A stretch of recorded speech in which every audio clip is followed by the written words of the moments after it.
Mesdemoiselles, Mesdames et Messieurs, bienvenue à bord de ma capsule « Diplomatie de l'audace ou du cafouillage ».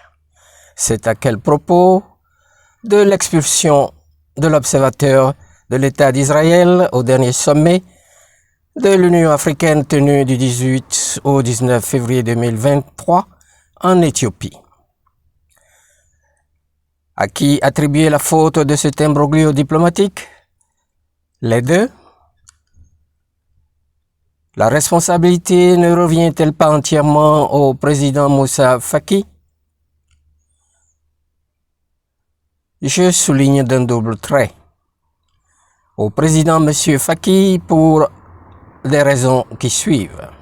Primo, l'Israël, fondé sur une doctrine sioniste en 1948 et n'ayant aucun lien soit par la géographie, soit par l'histoire, soit identitaire avec le continent dit noir, la question de son statut d'observateur ne devrait pas être posée.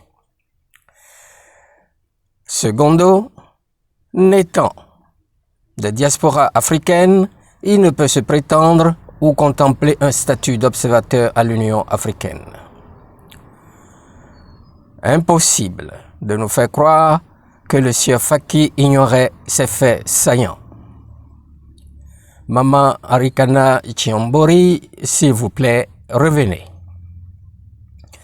Tertio, l'Israël, connu pour son confort, sa stabilité et faisant régner de l'ordre à l'intérieur, c'est-à-dire chez lui, en semant du désordre, la déstabilisation chez ses voisins immédiats et ailleurs, par la force des armes et autres moyens inavouables, est dans son rôle pour lequel il excelle bien depuis des décennies. C'est la stratégie qui lui réussit à merveille. Ceci étant, cette performance ne lui confère en rien une prétention, ni droit, ni attribut à figurer parmi nos observateurs naturels de diaspora africaine.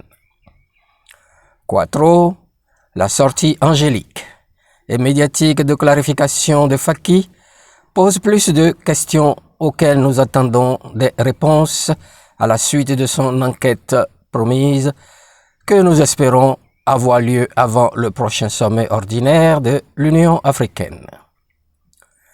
En vertu de quoi il a osé soulever cette question en première instance, tenant compte des points 1 et 2.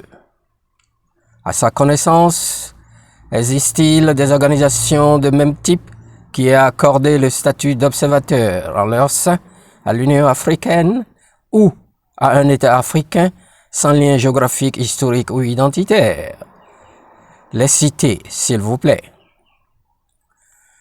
Qu'est-ce que le continent dit noir y gagnerait de positif si la mesure était logique, légale et légitime? Y aurait-il d'autres avantages bénéfiques à l'Union africaine qu'à remplir son carnet d'adresses à lui? Nous en parlez, s'il vous plaît, Monsieur le Président Faki. Du fait de ce gros boubou, entre griffes ou bavure inamicale et diplomatique, à l'encontre de l'État d'Israël, toute la haute technocratie de l'Union africaine n'est-elle pas à congédier sine die, c'est-à-dire à licencier? Chers auditeurs et auditrices, regardant de près pour les avantages qui offrent certaines positions, quelques intellectuels se laissent facilement émousser et perdent, ce faisant, toute perspicacité dans leurs appréciations des problématiques qui les assaillent de toutes parts et versent dans la facilité, la fausseté, le mercenariat ou encore le mercantilisme simplement au plus offrant. Bien sûr, aux dépens du bien-être national ou continental. Ceux-ci ou celles-ci sont légion dans les médias et hautes fonctions qui s'y dérivent pour notre malheur, surtout en Afrique. Une aubaine, n'est-ce pas? Bien sûr, pour les puissances d'argent, les prédatrices et leurs associés endogènes ou territoriaux tels que les libérer sans délai des bords de l'Indénié d'Abidjan, Côte d'Ivoire,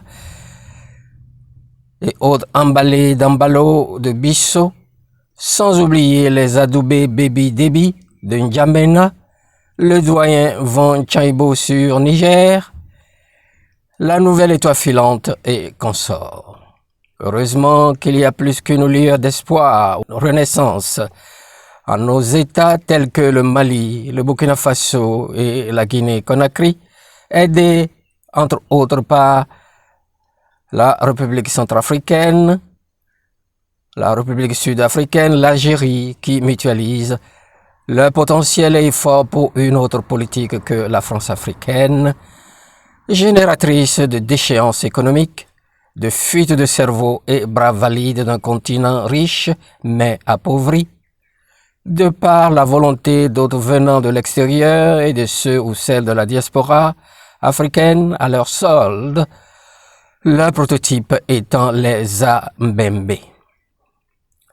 L'Israël et Faki avaient eu de l'audace de créer ce chien-lit. Néanmoins, le président Faki seul porte l'entière responsabilité de ce cafouillage diplomatique. Cher président Moussa Faki, si je suis vous, je démissionnerai après avoir viré toute la haute technocratie de l'Union africaine. Collective responsabilité oblige. Car l'intérêt de ce beau continent prime sur toute autre considération. L'Afrique ne mérite-t-elle pas mieux que cette piètre prestation? Auditeurs et auditrices, que dites-vous? Merci de votre attention. Commentez, abonnez-vous, partagez, likez.